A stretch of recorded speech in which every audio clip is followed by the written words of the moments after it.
to which millions of Jews all over the world are turning as their dream of hope.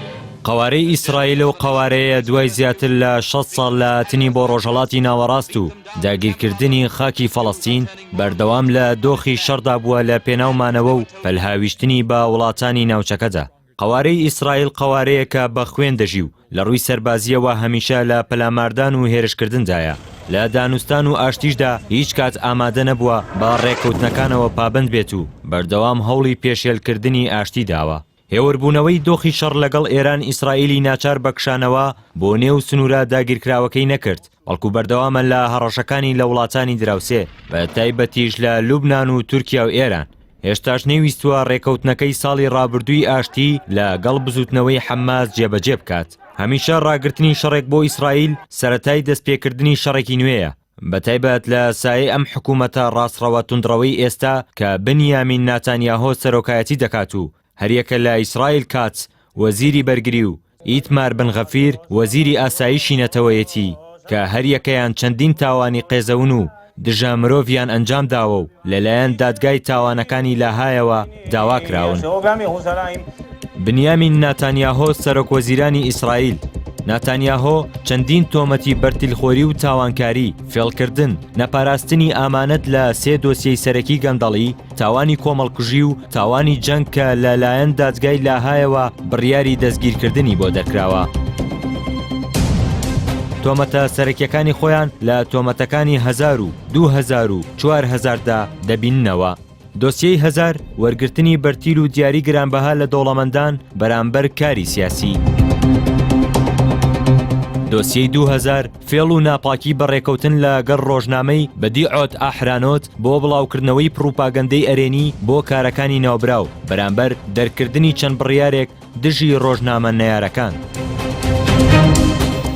دۆسیەی 4000 ناسراوە بە دۆسیەی بیسک کە پەیوەستە بە وەرگرتنی بەرتیل و ناپاکی و پێدانی ئیمتیازات بە کۆمپانیایەکی بیسکی ئیسرائیلی تایبەت بە گەیاندن بەرامبەر بە پێدانی ملیۆنان دۆلار و ئەنجامدانی پروپاگەندەی ئەرێنی لەسەر نەتەنیاهۆ و بنەماڵەکەی لە ڕێی پێگەی واڵای هەواڵیەوە.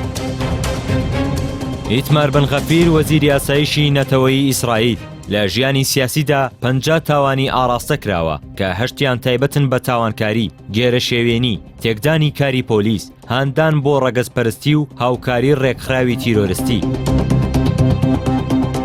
ئیسرائیل کاتس وەزیری بەرگری ئیسرائیل تۆمەتە ئاراستەکراوەکانی خۆیان لە گەندەڵی، سیاسی، بڕیاری جێی مشتومڕ و سەربازیدا دەبیننەوە، لەوانەش گەندەڵی و پێدانی پۆست بە نزیکەکانی خۆی، خراپ بەکارهێنانی پۆست و دەسەڵات،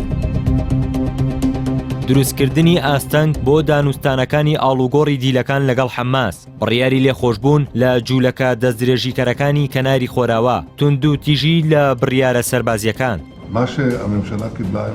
قوارەی ئیسرائیل کە بە کرۆکی کێشەکانی ڕۆژهەڵاتی ناوەڕاستدا دەنرێ لەگەڵ ئەوەی حەزێکی فراوانخوازی هەیە بۆ دەست بەسەرداگرتنی تەواو یان بەشێکی خاکی وڵاتانی ناوچەکە لە پێناو بنیادنانی ئیسرائیلی گەورە، هاوکات هەوڵی بەردەوام دەدات بۆ دەستەمۆکردنی وڵاتانی ناوچەکە و گەلەکانیان بۆ زاڵبوونی پێشوەختە بەسەر هەزر و کللتوریاندا بەر لە زاڵبوونی سەربازی.